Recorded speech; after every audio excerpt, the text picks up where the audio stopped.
Hello दोस्तों, welcome to exams UP तक। मेरा नाम है सत्यम मिश्रा और मैं आप लोगों को पढ़ा रहा हूँ मूल विधि।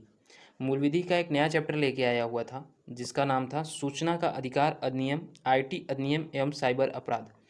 आज मैं इसका पार्ट 4 और लास्ट पार्ट कंप्लीट करा रहा हूँ इस वीडियो में। ठीक है, इसमें मैं 51 से लेके 71 क्वेश्चन तक कंप्लीट कराया हूँ। एक क्वेश्चन से मैं 2 से 3 क्वेश्चन बताने की कोशिश किया हूँ, प्लस में इस चैप्टर से, इस पार्ट से आपको 4 से 5 क्वेश्चन ऐसे मिलेंगे कि अगर यूपीएसआई का शिफ्ट वाइज पे एग्ज़ाम लिए और कम से कम एक वीक तक चला तो वो 4 से 5 क्वेश्चन किसी न किसी एक शिफ्ट में ज़रूर से ज़रूर आएंगे। ठीक है, तो इस सीरीज़ को जब आप इस पार्ट को ध्यान से पढ़िएगा, जब आप देखिएगा तो, और कंप्लीट देखिएगा। कहीं भी कोई भी त्रुटि लगती है तो उसको आप कमेंट करके बता सकते हैं। और अच्छा होगा कि इसको आप अपने साथ में जो तैयारी करने वाले दोस्त हैं उनके साथ में शेयर कर दें। ठीक है, शेयर करके और डिस्कस करके पढ़ें। हर क्वेश्चन को आप डिस्कस करेंगे तो आपको ज़्यादा समझ में आएगा। ठीक है, तो चलिए शुरू करते हैं हम अपना ये पार्ट। वीडियो अच्छा लगेगा तो प्लीज़ लाइक कर दीजिएगा, शेयर कर दीजिएगा और चैनल को सब्सक्राइब करके बेल आइकन दबा लीजिएगा नेक्स्ट चैप्टर के लिए। मूल विधि का ये अभी तीसरा चैप्टर ख़त्म कर दिया हूँ मैं, अब चौथा चैप्टर लेके आने वाला हूँ नेक्स्ट। ठीक है, तो चलिए स्टार्ट करते हैं हमारा ये पार्ट। तो चलिए देखते हैं हमारा ये पहला क्वेश्चन लास्ट पार्ट का। क्वेश्चन नंबर 51, पहचान चोरी करने के लिए क्या दंड दिया जा सकता है? 1 वर्ष का कारावास और जुर्माना, या 3 वर्ष का कारावास और जुर्माना, आजीवन कारावास, या फिर 7 वर्ष का कारावास और जुर्माना। तो पहचान चोरी करना, जैसे पहचान चोरी करना मतलब किसी का इलेक्ट्रॉनिक हस्ताक्षर हो, पासवर्ड हो, या फिर कोई पहचान हो, या फिर सोशल साइट की हैकिंग हो। ठीक है, अगर जान जाता है अगला आदमी तो उसके लिए आपको क्या मिलेगा? सूचना अधिनियम 2005 की धारा 66 ग के तहत 3 वर्ष का कारावास और जुर्माना होगा। ठीक है, 3 वर्ष का कारावास और जुर्माना होगा। 66 ग क्या कहता है? पहचान चोरी करने के लिए दंड की व्यवस्था देती है कौन? सूचना अधिनियम 2005। ठीक है, सूचना अधिनियम 2005।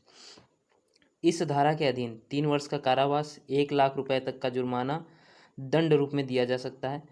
ठीक, धारा किसी अन्य व्यक्ति, धारा जो है किसी अन्य व्यक्ति की इलेक्ट्रॉनिक हस्ताक्षर, पासवर्ड या कोई अन्य पहचान का प्रयोग करने को दंडनीय बनाती है। ठीक है, नेक्स्ट क्वेश्चन पे चलते हैं।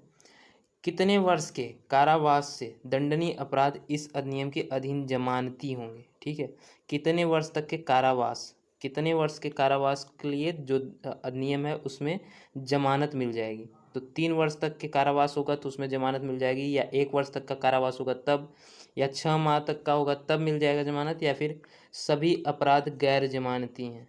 ठीक है, तो कौन से अपराध किसके लिए जमानत मिल जाएगी?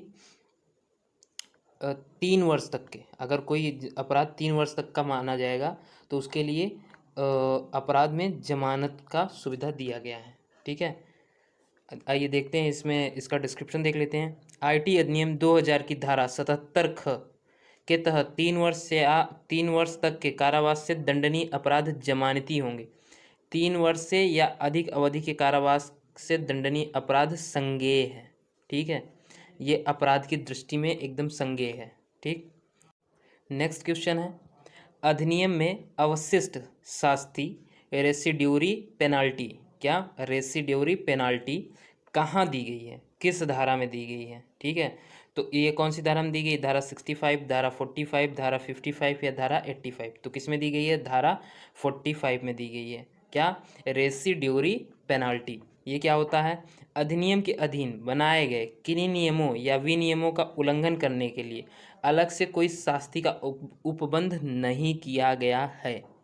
प्रभावित व्यक्ति को 25,000 रुपये तक का प्रतिकर या दोषी व्यक्ति पर 25,000 रुपये तक का अर्थदंड आरोपित किया जा सकेगा। यह प्रावधान धारा 45 में उपबंधित है। ठीक है, तो ये रेसिड्यूरी पेनाल्टी क्या होता है, अवशिष्ट शास्ति क्या होता है? ये होता है आपको, अगर आपने किसी भी नियमों या विनियमों का उल्लंघन किया हुआ है तो उसके लिए आपको जुर्माना भरना पड़ेगा 25,000 रुपये तक का, जिसे अर्थदंड हिंदी में बोलते हैं। ठीक है, ये किस धारा में बताया गया है? ये 45। तो यहाँ से पहला क्वेश्चन पूछेगा कि अगर आपने नियमों को तोड़ा है तो उसके लिए कितना जुर्माना देना पड़ेगा? तो वो हो गया 25,000। ठीक, 2500 बोला हूँगा तो सॉरी उसके लिए, लेकिन 25,000 होता है। ठीक, और अगर यह प्रावधान ये सेकंड क्वेश्चन पूछ लेगा कि सूचना अधिकार अधिनियम में अवशिष्ट शास्त्री किस धारा में दिया गया है, तो वो उसका आंसर क्या होगा, धारा 45 में। ठीक है, चलिए नेक्स्ट क्वेश्चन पे चलते हैं। किसी व्यक्ति को इंटरनेट, ईमेल, अन्य इलेक्ट्रॉनिक युक्ति से तंग करने या परेशान करने को क्या कहा जाता है? सलामी आक्रमण, साइबर मानहानि, साइबर स्टॉकिंग, वेब डिफेसमेंट। क्या? Web defacement. तो इसको क्या बोला जाता है? किसी भी व्यक्ति को आप इंटरनेट पे ईमेल या अन्य इलेक्ट्रॉनिक युक्ति, व्हाट्सएप, वेब या फिर फेसबुक हो गया या फिर लिंक्डइन हो गया, ट्विटर हो गया, किसी भी चीज़ पे अगर आप उसे बार बार पिंच करते हो, बार बार परेशान कर रहे हो, तो वो क्या कहलाएगा? साइबर स्टॉकिंग कहलाएगा। आप उसको बार बार उकसा रहे हो। ठीक है, आइए नेक्स्ट क्वेश्चन पे चलते हैं। इलेक्ट्रॉनिक चिन्हक प्रमाण पत्र जारी करने हेतु लाइसेंस प्राप्त करने के लिए व्यक्ति को अधिकतम कितनी फीस का भुगतान करना होता है? तो कितनी फीस का भुगतान करना होता है? 10,000, 5,000, 25,000 निःशुल्क। तो क्या अभी अभी जस्ट ऊपर पढ़े हैं हम कि जारी करने हेतु लाइसेंस प्राप्त करने के लिए व्यक्ति की अधिकतम फीस का भुगतान। इलेक्ट्रॉनिक चिन्ह, ये क्वेश्चन अभी हमने नहीं पढ़ा है, मैं वो जुर्माने वाला सोच लिया था। ठीक है, तो ये जो प्रश्न है इसका उत्तर क्या होगा? इसका उत्तर क्या है? इसका उत्तर है 25,000। यहाँ से आप कंफ्यूज हो सकते हो, जैसे मैं अभी अभी सोच लिया था उसी तरीके से। तो आप इस चीज़ को क्लियर कर लीजिए, क्लियर कर लीजिए कि अगर आप साइबर अपराध में किसी भी रूल को ब्रेक करते हो, उनके बनाए हुए रूल को आप ब्रेक करते हो, तो उसके लिए आपको अर्थदंड जो मिलेगा वो 25,000 मिलेगा। ठीक है, 25,000 मिलेगा। अगर आप इलेक्ट्रॉनिक प्रमाण पत्र जारी करने हो, तो मतलब आप अपना साइन और सारी चीज़ें अगर जारी करवाना चाहते हो, तो उसके लिए जो फीस का भुगतान करना पड़ेगा अधिकतम, वो क्या होगा? 25,000 होगा। ठीक, आइए इसका डिस्क्रिप्शन देख लेते हैं। सूचना प्रौद्योगिकी अधिनियम की धारा 22 के अनुसार किसी व्यक्ति द्वारा इलेक्ट्रॉनिक चिन्हक प्रमाण पत्र जारी करने के लिए लाइसेंस प्राप्त करने हेतु केंद्र सरकार द्वारा नियत फीस जो 25,000 से अधिक नहीं होगी, भुगतान की जाएगी। ठीक है, 25,000 से अधिक नहीं हो सकती। आइए नेक्स्ट क्वेश्चन पे चलते हैं। साइबर अपराध हेतु आईटी अधिनियम के संबंध में निम्न में से कौन सा कथन असत्य है? सत्य नहीं, असत्य पूछा है। साइबर अपराध हेतु आईटी अधिनियम में कौन सा कथन असत्य है? अपीलार्थी अधिकरण के समक्ष स्वयं या अधिवक्ता के माध्यम से उपस्थित हो सकता है, ये सत्य है। अपीली अधिकरण अपना विनिश्चय बहुमत से देगी। अपीली अधिकरण अपना विनिश्चय बहुमत से देगी, ये भी सत्य है। ठीक है, सिविल न्यायालय में भी वाद या कार्यवाही उपचार हेतु संस्थित की जा सकती है। ठीक है, सिविल न्यायालय में वाद या कार्यवाही उपचार हेतु संस्थित हो की जा सकती है। तो सिविल न्यायालय में आपकी जो न्यायालयिक कार्यवाही है उसमें कार्यवाही नहीं की जा सकती है। ठीक है, नेक्स्ट, परिसीमा विधि लागू होती है। परिसीमा विधि लागू होती है। ठीक है, साइबर अपराध में आईटी नियम अधिनियम के संबंध में परिसीमा विधि लागू होती है, जाहिर सी बात है लागू होती है। तो ऑप्शन सी जो है वो गलत है, बाकी ये तीनों ऑप्शन सही हैं। ए बी और डी ऑप्शन सही है, ऑप्शन सी इज़ रॉन्ग। ठीक, आइए डिस्क्रिप्शन देख लेते हैं क्या कहता है। अधिनियम के प्रावधानों के परिप्रेक्ष्य में विकल्प सी में दिए गए कथन को छोड़कर अन्य सभी कथन सत्य हैं। धारा 61 के अनुसार उन सभी बातों तथा विषयों हेतु जिनके संबंध में अधिनियम में नियुक्त कोई न्याय निर्णयन अधिकारी या प्राधिकारी अवधारण हेतु सशक्त है, सिविल न्यायालय को वाद या कार्यवाही ग्रहण करने की अधिकारता नहीं होगी। समझ रहे हैं ना, सिविल न्यायालय को क्यों अधिकारता नहीं होगी? जब तक कि वहाँ पे कोई न्याय निर्णयन अधिकारी या प्राधिकारी अवधारण हेतु सशक्त है। ठीक है, जब तक ये निर्णय किस पे है? न्याय निर्णयन अधिकारी और प्राधिकारी पे है, तब तक वहाँ पास न्याय की अधिकारता सिविल कोर्ट में नहीं होगा। ठीक, नेक्स्ट क्वेश्चन पे चलते हैं। सूचना प्रौद्योगिकी अधिनियम के अधीन दुर्व्यपदेशन के लिए शास्ति कहाँ दी गई है? क्या? दुर्व्यपदेशन। आइए देखते हैं इसकी ऑप्शन कौन सा सही है। धारा 69, धारा 70, धारा 72, धारा 71। तो ये कौन सी? धारा 71 में दिया गया। अब इसको समझ लेते हैं डिस्क्रिप्शन से। जहाँ कोई व्यक्ति लाइसेंस या इलेक्ट्रॉनिक चिन्हक प्रमाण पत्र प्राप्त करने के लिए कोई दुर्व्यपदेशन करता है, धांधलीबाजी करता है, ठीक है, वह धारा 71 के तहत 2 वर्ष तक के कारावास या 1 लाख रुपए के जुर्माने या दोनों से दंडित किया जाएगा।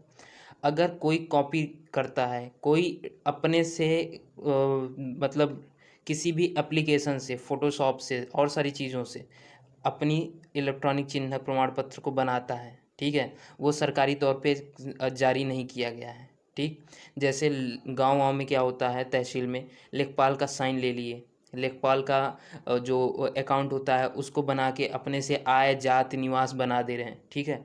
तो वहाँ पे अगर पकड़े जाएंगे तो क्या होगा, 2 वर्ष का कारावास और 1 लाख रुपए का जुर्माना होता है, ठीक। नेक्स्ट क्वेश्चन पे चलते हैं। सूचना प्रौद्योगिकी अधिनियम के अधीन किस स्थान में प्रवेश व तलाशी के लिए कौन प्राधिकृत है? कि सूचना प्रौद्योगिकी अधिनियम के अधीन किसी स्थान में प्रवेश व तलाशी के लिए कौन प्राधिकृत है?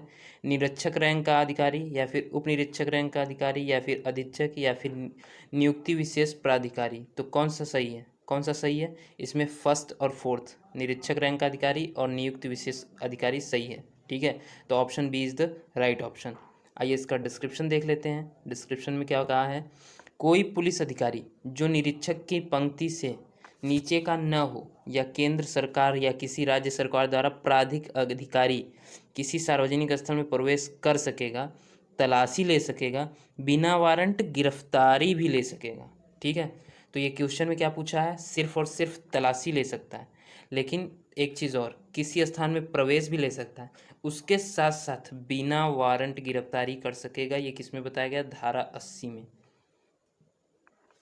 ये आपका सेकंड क्वेश्चन बनता है कि सूचना प्रौद्योगिकी अधिनियम के अधीन किसी स्थान में प्रवेश व तलाशी, उसके साथ साथ बिना वारंट की गिरफ्तारी निरीक्षक रैंक का अधिकारी एवं नियुक्ति विशेषक अधिकारी कर सकता है। ये किस धारा में बताया गया, तो धारा 80 में, ठीक है। नेक्स्ट क्वेश्चन पे चलते हैं। सूचना प्रौद्योगिकी अधिनियम के अधीन काम वासना भड़काने वाले क्रियाकलापों में बालकों को चित्रित करने वाली सामग्री का प्रकाशन या पारेषण हेतु कितना अर्थदंड दिया जा सकता है, ठीक है।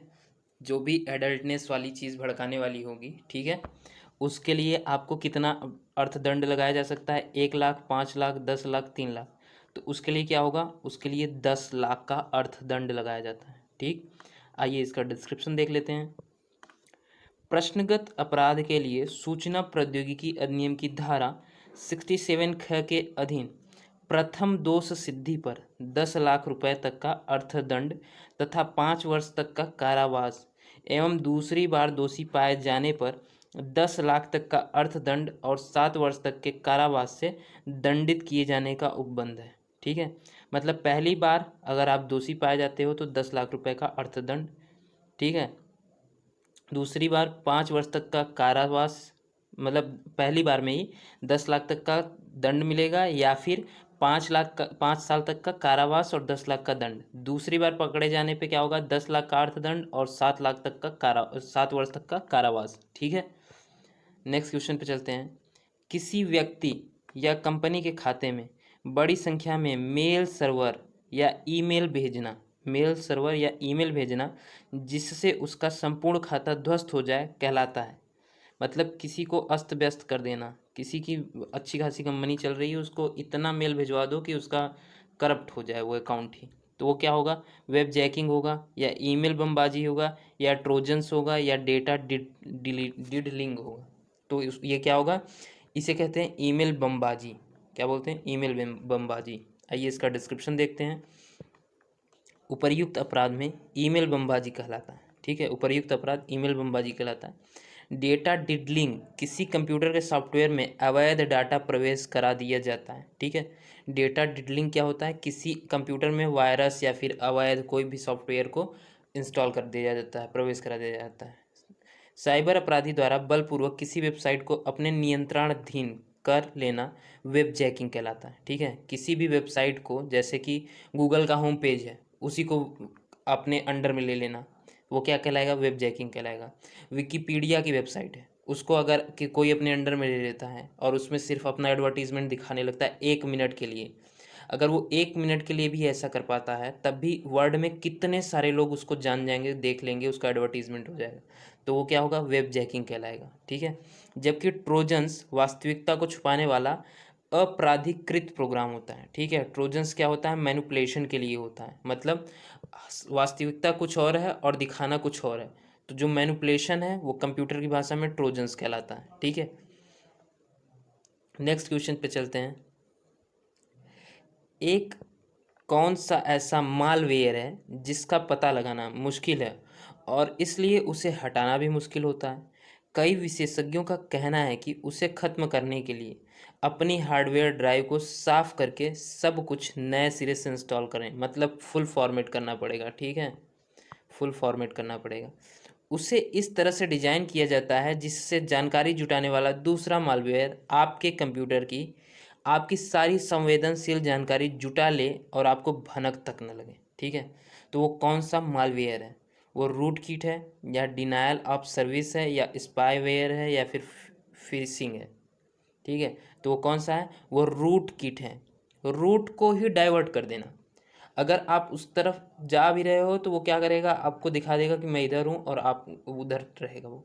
मतलब आप कोई भी मालवेयर आप ले आते हो, उसके लिए काम करते हो, लेकिन वो आपको अपना रास्ता नहीं बताएगा। ठीक, और आपकी जितनी भी सेंसिटिव से लेके जितने भी डेटा हैं आपके पास में, उन सबको वो अपने अंडर में लेके जानकारी अपने आप पास रख लेगा। ठीक है, और आपको क्या इस चीज़ की भनक तक नहीं लगने देगा। ये किस एग्ज़ाम में आया है, यूपीएसआई में आया हुआ है। ठीक है, तो ये इसे क्या बोलते हैं, रूट किट बोलते हैं। आइए इसका डिस्क्रिप्शन देख लेते हैं। मालवेयर कंप्यूटर को नुकसान पहुंचाने के उद्देश्य से तैयार किए जाने वाला एक प्रकार का सॉफ्टवेयर है। ठीक है, ये मालवेयर की परिभाषा हो गई। रूट किट एक ऐसा मालवेयर है जिसका पता लगाना मुश्किल है, अतः उसे हटाना भी मुश्किल होता है। यह कंप्यूटर से संवेदनशील जानकारी चुरा सकता है और धीरे धीरे उसे धीमा कर सकता है। ठीक है, मतलब आपकी जैसे कोई पिक्चर है, ठीक, अब उसमें क्या होता है, पिक्सल्स होते हैं। ठीक है, पिक्सल्स बहुत सारे पिक्सल मिलके क्या करते हैं, वो पिक्चर को क्रिएट करते हैं। अब ये जो मॉलवेयर है आपका रूट किट आपके सिस्टम में इंस्टॉल हो गया, आ गया, ठीक है, किसी भी तरीके से। अब वो इस पिक्चर को चुरा लेगा और इसके जो पिक्सल्स हैं इनको ब्रेक कर देगा। ठीक है, तो अब जब आप इस पिक्चर को ओपन करोगे तो जो सिस्टम का सॉफ्टवेयर है वो ओपन करने में टाइम लेगा। साथ साथ में आपका ये पिक्चर जब खुलेगी तो बहुत ज़्यादा टाइम लेगी। ठीक है, टाइम लेगी मतलब थोड़ा सा ब्लर आएगी, फिर ओपन होगी, फिर ओपन होगी, और धीरे धीरे क्या, ये करप्ट फाइल हो जाएगी। क्या हो जाएगी, करप्ट फाइल। ऐसा आपके फ़ोन में होता होगा जब आप पीडीएफ ओपन करते होगे, कई बार मालवेयर आ जाता है जिसकी वजह से क्या होता है, आप कंप्यूटर अपने फ़ोन पे क्रोम पे कई अगर उल्टी सीधी साइट खोल देते हैं या फिर कोई गलत साइट खुल जाती है तो वहाँ से मालवेयर वो अपने आप डाउनलोड हो जाता है। ठीक है, मोबाइल इंडिकेट करता है आपका, लेकिन आप समझ नहीं पाते। ठीक, सपोज वो हो जाता है तो आप जितनी भी पढ़ाई लिखाई की पीडीएफ वगैरह या फिर पिक्चर वगैरह रखे रहते हैं वो करप्ट हो जाती हैं। तो जब वो करप्ट हो जाती हैं तो वो किससे होती हैं, रूट किट से ही होती हैं। और फिर उसका पता नहीं लगा सकते हो आप। फिर उसके लिए आप जब मोबाइल वाले के पास जाओगे या सिस्टम है आपका, कुछ भी है, डिवाइस है, तो उसके लिए वो लास्ट चारा यही बताता है, सर फॉर्मेट कर दीजिए। ठीक है, नेक्स्ट क्वेश्चन चलते हैं। वीडियो अच्छा लगे तो प्लीज़ लाइक कर दीजिएगा, अपने दोस्तों में शेयर कर दीजिएगा, और सबसे इम्पॉर्टेंट चैनल को ज़रूर सब्सक्राइब करके बेल आइकन दबा लीजिएगा नेक्स्ट चैप्टर मूल विधि का पढ़ने के लिए, जो कि यूपीएसआई के लिए सबसे इम्पॉर्टेंट चीज़ है। ठीक है, इससे और पॉलिटी से मिला के टोटल 24 क्वेश्चन बनेंगे आपको, और मैं जाहिर सी बात है इसको पूरा कंप्लीट करा दूंगा, इस महीने के आखिरी तक मूल विधि कंप्लीट करा दूंगा। ठीक है, तो कोशिश करिएगा वीडियो पूरा देखा करिए और ध्यान से देखा करिए। बस क्वेश्चन आप कर लेंगे तो आपका एग्ज़ाम में जो सामान्य विज्ञान है उसमें नंबर अच्छा खासा स्कोर हो सकता है। नेक्स्ट क्वेश्चन देखते हैं।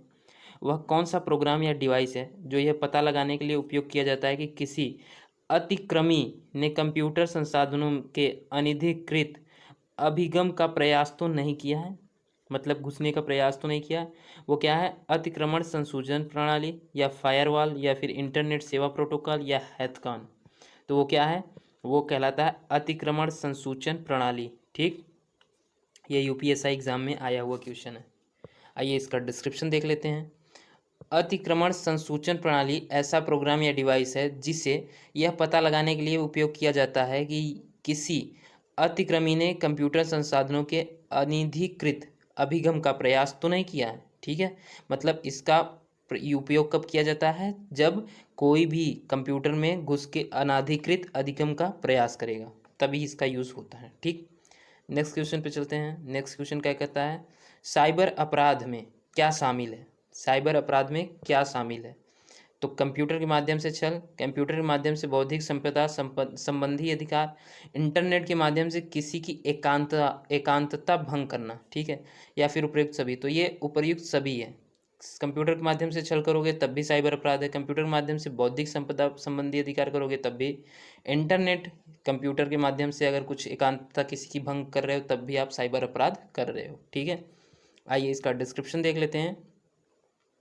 कोई भी आपराधिक कृत्य जो कंप्यूटर अथवा संचार साधनों से जुड़ा है साइबर अपराध की श्रेणी में आता है। उदाहरण के लिए कंप्यूटर के माध्यम से वित्तीय धोखाधड़ी, पहचान की चोरी, हैकिंग, अश्लील संदेश संप्रेषण, टेलीफोन तकनीकी का दुरुपयोग, राष्ट्र विरोधी गतिविधियां, वायरस का फैलाव, कंपनी नीति के विरुद्ध गतिविधि, कंप्यूटर नेटवर्क पर आक्रमण, पोर्नोग्राफी को प्रोत्साहन, या फिर आंतरिक और गुप्त सूचनाओं की चोरी, बौद्धिक संपदा की चोरी आदि गतिविधियां कार्यकलाप साइबर अपराध की श्रेणी में आते हैं। ठीक है, नेक्स्ट क्वेश्चन पे चलते हैं।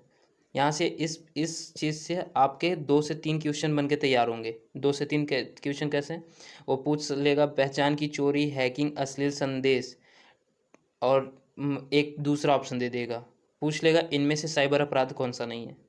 तो आपको वहाँ पे समझ के लगाना पड़ेगा। ठीक है, या फिर इनमें से कुछ बोल देगा और पूछेगा कि ये किस चीज़ में आती है, ये चीज़ें क्या हैं, तो आपको बताना पड़ेगा कि ये क्या है, साइबर अपराध हैं। ठीक है, नेक्स्ट क्वेश्चन।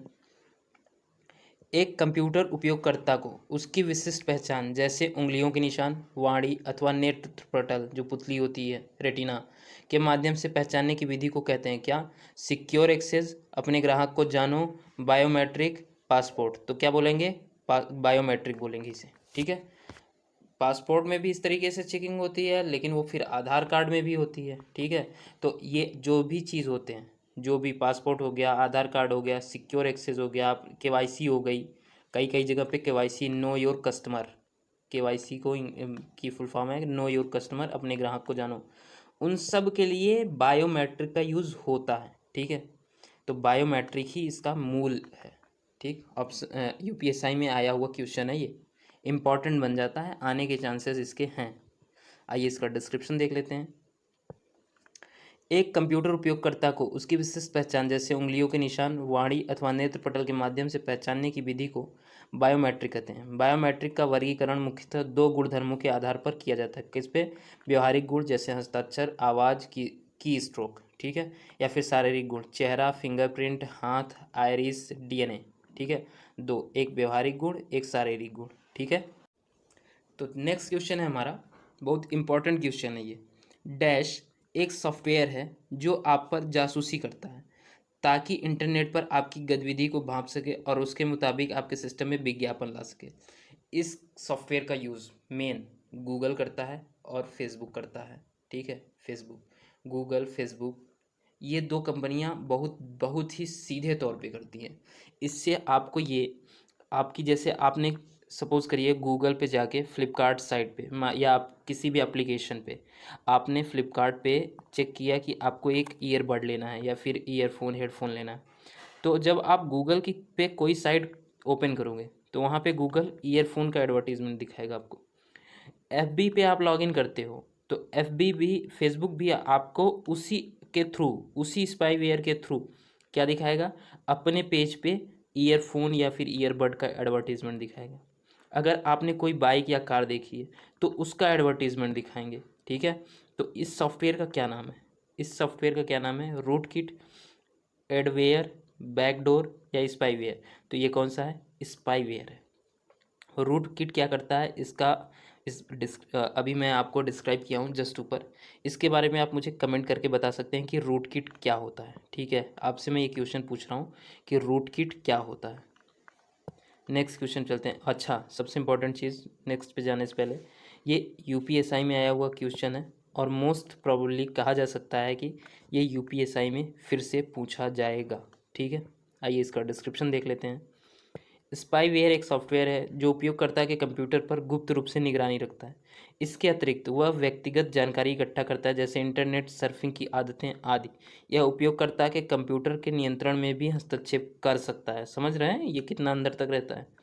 ये कंप्यूटर में उपयोगकर्ता का कंप्यूटर अगर नियंत्रण में हस्तक्षेप करेगा। नेक्स्ट, किस प्रकार का virus Word, Excel, PowerPoint और अन्य डेटा फाइलों को संक्रमित करता है? माइक्रोवायरस, बहुपक्षी multi partite virus, stealth virus या फिर पॉलीमार्फिक वायरस? तो ये माइक्रोवायरस होते हैं जो कि वर्ड, एक्सेल और पावर पॉइंट की चीज़ों को डिस्ट्रॉय कर देते हैं, मतलब उसको क्या कर देते हैं, वो संक्रमित कर देते हैं। ठीक है, करप्ट हो जाती हैं जो फाइलें। यूपीएसआई में आया हुआ है ये। तो माइक्रोवायरस ये इंपॉर्टेंट है, याद रख सकते हैं इसको। Micro virus Microsoft Word, Excel, PowerPoint, ये माइक्रोवायरस का इसी वजह से नाम है क्योंकि Microsoft Word, Microsoft Excel, Microsoft PowerPoint, ठीक है, तो इसका नाम किसके नाम पे पड़ा है? माइक्रोसॉफ्ट के नाम पे ही पड़ा है। डेटा फाइलों को संक्रमित करता है। यह एक प्रकार का वायरस होता है जो मैक्रो भाषा में लिखा जाता है। ठीक है, मैक्रो भाषा के नाम से लिखा जाता है, इस वजह से मैक्रो है। और माइक्रो सॉफ्टवेयर की चीज़ों को भी डिस्ट्रॉय करता है, इस वजह से भी माइक्रो कहते हैं। ठीक, नेक्स्ट क्वेश्चन चलते हैं। साइबर अपराध में दंड का प्रावधान किस विधि के अंतर्गत दिया गया है? सूचना प्रौद्योगिकी अधिनियम, सूचना का अधिकार अधिनियम, भारतीय दंड संहिता, इनमें से कोई नहीं। तो कौन? सूचना प्रौद्योगिकी अधिनियम के थ्रू बताया गया कि साइबर अपराध में दंड का प्रावधान है। ठीक है, आइए इसका डिस्क्रिप्शन देख लेते हैं। साइबर अपराध में दंड का प्रावधान सूचना प्रौद्योगिकी अधिनियम, इंफॉर्मेशन टेक्नोलॉजी एक्ट, क्या? इंफॉर्मेशन टेक्नोलॉजी एक्ट, सूचना प्रौद्योगिकी अधिनियम 2000 के अंतर्गत दिया गया है। ठीक है, नेक्स्ट, क्या मोबाइल फ़ोन को साइबर लॉ में परिभाषित किया गया है? हाँ, नहीं, सरकार जोड़ने का प्रयास कर रही है, उपयुक्त में से नहीं, कोई नहीं। तो मोबाइल फ़ोन को साइबर लॉ में परिभाषित किया गया है। आइए इसका डिस्क्रिप्शन देख लेते हैं, ये क्वेश्चन भी आ सकता है। सूचना प्रौद्योगिकी अधिनियम 2000 की धारा 2 में मोबाइल की परिभाषा दी गई है, जो इस प्रकार है: संचार युक्ति, कम्युनिकेशन डिवाइसेस या डिवाइस से अभिप्रेत है। Mobile phone, personal digital assistant या दोनों, अर्थात मोबाइल फ़ोन और पीडीए, ठीक, जो किसी फ़ोटो, आवाज़, वीडियो आदि को भेजने, प्राप्त करने, अपलोड या डाउनलोड करने के लिए उपयोग में लाया जाता है, उसका जो परिभाषा बताया गया वो किसमें? सूचना प्रौद्योगिकी अधिनियम की 2000 की धारा 2 में। ठीक है, नेक्स्ट क्वेश्चन पे चलते हैं। ईमेल को जारी करने के स्थान का पता किससे लगता है? नेटवर्क सर्विस दाता द्वारा दिया गया आईपी एड्रेस, या फिर साइबर कैफे की दुकान से, या निकटतम पुलिस थाने से, या उपयुक्त में से कोई नहीं। तो ये तीनों ऑप्शन तो बकवास हैं, पहला option is the right option. ठीक, आइए इसका डिस्क्रिप्शन देखते हैं। ईमेल को जारी करने के किए जाने का स्थान नेटवर्क सेवा प्रदाता द्वारा दिए गए आईपी एड्रेस से पता लगता है। ठीक, नेक्स्ट, एटीएम मशीन से पैसा निकालते समय निकालने वालों पर इलेक्ट्रॉनिक निगरानी किस चीज़ से की जाती है? क्लोज्ड सर्किट टीवी, सीसीटीवी, या फिर वेबकैम, या टेलीविज़न, उपयुक्त में से कोई नहीं। तो ये तीनों बेकार हैं। ठीक है, कोई इसका ताल्लुकात ही नहीं है। सीसीटीवी ही लगे होते हैं एटीएम मशीन में, क्या? उसके ऊपर एक गोला सा शीशा लगा होता है जो फ्रंट से आपका चेहरा देखता है, बाकी ऊपर कोने में कमरे में लगे होते हैं सीसीटीवीज़। तो सीसीटीवी का फुल फॉर्म क्या होता है? सीसीटीवी का फुल फॉर्म क्या होता है? Closed circuit TV, CCTV. ठीक है, वेबकैम कंप्यूटर में होता है तो जाहिर सी बात है वहाँ लगा नहीं होगा। टेलीविज़न का कोई औचित्य नहीं है। ठीक, तो इसका डिस्क्रिप्शन क्या है? एटीएम मशीन से पैसा निकालते समय निकालने वालों पर इलेक्ट्रॉनिक निगरानी क्लोज्ड सर्किट टीवी से की जाती है। ठीक है, नेक्स्ट, एक हैकर जिसके इरादे आपराधिक या दुर्भावनापूर्ण नहीं है, ये बहुत ही ज़्यादा मोस्ट इम्पॉर्टेंट क्वेश्चन बन जाता है, डिट्टो क्वेश्चन ये आएगा। ठीक है, 99% चांस है। उसे कहा जाता है, क्या कहा जाता है? एक हैकर जिसके इरादे आपराधिक नहीं है या दुर्भावनापूर्ण नहीं है, सरकारी तौर पे उसे हैकर का जो कहते हैं कि सरकार के लिए जो काम हैकर करेगा उसे क्या कहा जाता है? उसे फ्रैकर कहा जाता है, या फ्रीकर कहा जाता है, या बैकडोर प्रोग्रामर, या वाइट हैट। तो उसे क्या बोला जाता है? आधी से ज़्यादा पब्लिक उसे फ्रैकर लगा के आएगा, हैकर का उल्टा फ्रैकर। जबकि उसे क्या कहा जाता है? वाइट हैट कहा जाता है। क्या? White hat. इस चीज़ को आप याद रखिएगा। ठीक है, तो आइए इसका और डिस्क्रिप्शन देख लेते हैं। वाइट हैट हैकर एक एथिकल हैकर होता है। यह हमेशा ब्लैक हैट हैकर से लोगों को बचाते हैं। ठीक है, इनको इंटरनेट का पुलिस भी कहा जाता है। वाइट हैट हैकर के इरादे आपराधिक दुर्भावनापूर्ण नहीं होते हैं। ठीक है, इनके जो इरादे होते हैं वो ब्लैक हैट हैकरों को रोकने का काम करते हैं। तो क्या बोलते हैं, जो लीगल काम करने के लिए हैकर होते हैं उन्हें क्या बोलते हैं, वाइट हैट हैकर। ठीक है, यूपीएसआई के लिए मोस्ट इंपॉर्टेंट क्वेश्चन है।